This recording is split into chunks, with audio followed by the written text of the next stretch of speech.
In this lecture, we will learn about the 5 generations of programming languages.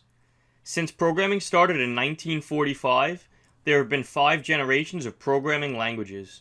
The 5 generations of programming languages, from 1 to 5, are machine language, assembly language, high-level languages, problem-oriented languages, and natural languages. The first generation of programming languages is machine language. Machine language is the only code that the computer can truly understand. It represents data as ones and zeros. Although machine language is very difficult for humans, the first programmers wrote code in machine language. The second generation of programming languages is assembly language. Assembly is a low-level programming language, meaning that it is close to machine language.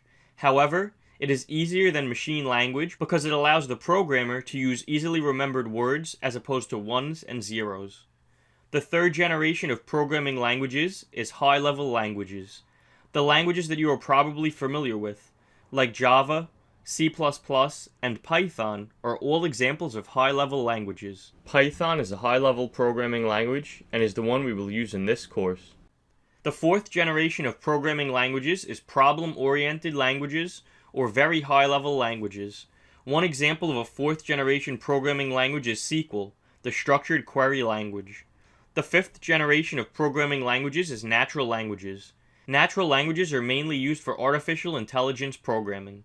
The next lecture will explain what Python is and why you should use it to write computer programs.